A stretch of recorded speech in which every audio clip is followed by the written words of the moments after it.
XRP and XLM holders have been under the scrutiny of Gary Gensler and the SEC, both directly and indirectly. Yesterday, a bunch of stuff happened on the Hill with a hearing in the Senate Ag Committee and a hearing in the Senate Banking Committee. Gensler was in the banking one and Denelle Dixon was in the ag one. Now, both of those hearings gave us some big insights on what they're looking to do in terms of regulation regarding to crypto and what this means to all of us. We even heard now that Ethereum may be considered a security. Why would Gary Gensler move Ethereum from a commodity to a security? You're going to learn that and more in today's video. So let's leave this screen and go into this one. Got the heat map up right now. XLM at 10.3 cents, down 0.5%. XRP just under 33 cents, down 1.71%. Now two big ones. Ethereum taking an absolute beating, and this has to do with Gary Gensler and what he said, commodity versus security, and this is going to apply to a bunch of cryptos out there. We also have Bitcoin, who broke under the 20,000 mark during these hearings yesterday. If you were one of the lucky 2,000 plus people that chimed into the live stream, thank you for watching and supporting the channel. You saw us break this all down live. But now let's get into something kind of scary here. All right, why the SEC chair Gary Gensler was grilled during Senate crypto inquiry. All right, so we covered the Denelle Dixon one. I later that night watched the Senate one. Yep, I was up pretty late last night, but totally worth it because I'm doing it all for you. Here's the whole thing. The summary of this is that Gary was criticized very heavily for not working with the crypto community. Instead of going out there being, hey, open door policy, talk to us, let's get things going. Nope. Instead, he's not even answering requests from crypto companies. There have been several companies that have come out publicly saying, yes, we've reached out to the SEC, Gary Gensler, and they've never returned our phone calls. So open door policy, I think not. And the Senate grilled him on it, especially Senator Pat Toomey. Now, the big takeaways here, though, is that they say that the SEC is now overreaching with what they're deeming a security.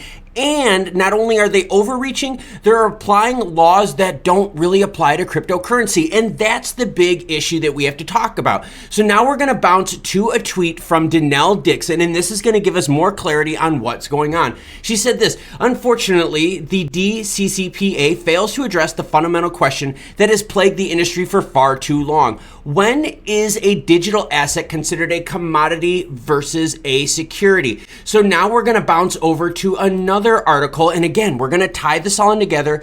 XRP, XLM, security, commodity talk. I'm going to get you caught up on everything yesterday within a few minutes. Has the merge turned Ether into a security? Yes, Gary Gensler suggests. So now Gary Gensler is saying, hey, after the move of proof of work to piece of shit, proof of stake, Klaus, stop screwing it up. Gary is saying, hey, there is way too much centralization going on. Ethereum now has been moved from a commodity to a security. And you're sitting here and you're thinking, well, wait a minute, how the heck can that happen? Well, there's an agenda going on, everyone, and I want to make sure that I share it with you. But before I get to that, remember, Stellar Development Foundation is doing Meridian 2022. Now, they have a CFTC commissioner who is going to be one of the speakers there. And remember, Denelle Dixon is the only crypto company out there that hasn't been invited to the Hill twice, and both times for positive reasons, unlike people like Gary Gensler, who got grilled by the Senate Banking Committee. But what we're going to do now, we're going to go big screen. We're going to tie this all together. What does this all mean? All right, I know I blew through a ton of information really quick, but don't worry, any article you see in this video will always be linked in the description below. So here's the deal, all right? Gary Gensler, SEC, CFTC, right? Commodities versus securities. Why is this so big? Okay, so the CFTC was out there in front of the Senate yesterday, and one of the big things that really blew my mind was this. The CFTC said, hey, Bitcoin and Ethereum are commodities. We are going to be the agency that's going to regulate them. But to regulate them, think Bitcoin and Ethereum represent the majority of the crypto market out there. The guy's like, hey, my agency, CFTC, needs lots of funds to make this happen. I need X amount. And he was actually pretty conservative with the amount of money that he needed. Now, what happened, though, was a senator there was like, whoa, whoa, whoa, big guy. Ethereum and Bitcoin are massive. You need more money. Your agency needs to be bigger to tackle the problem. Okay, so now let's go over to the Gary Gensler SEC side of things and keep that previous point in mind. Now, Gary Gensler is saying, hey, all of crypto, it's a security. Now, even Ethereum is a security post-merge into piece of shit. Proof of stake Damn it, Klaus, you keep messing it up. Sorry, everyone, I keep messing up the POSs of Ethereum. But Gary Gensler's now like, well, wait a minute.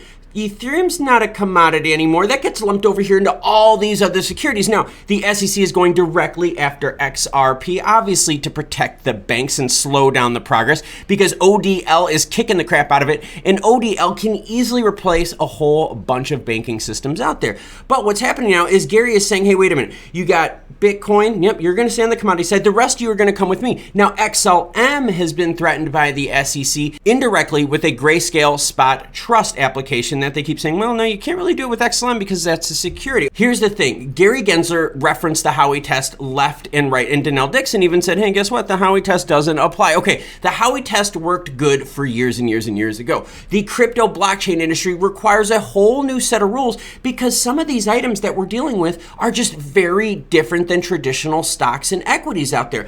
Denelle Dixon had a really, really good point. She said, hey, let's go to the state fair in Iowa. She's like, what do you need for the state fair in Iowa? You got to buy a ticket. I used to live in Iowa. I used to live in Clay County, one of the biggest county fairs in the country. And yes, I had to buy a ticket to get in. Wait a minute. Isn't that kind of what the Lumen is on the Stellar network? A ticket to use the blockchain? Now, should a ticket to a state fair be considered a security? A ticket to a baseball game considered a security? Now, granted, I know, okay, you're probably not going to make much money flipping the old White Sox right now, but if I bought tickets in the beginning of the season and at the end I'm like, oh gosh, my team's not doing good, and I happen to make more money selling my ticket, did that become a security? Should I register that?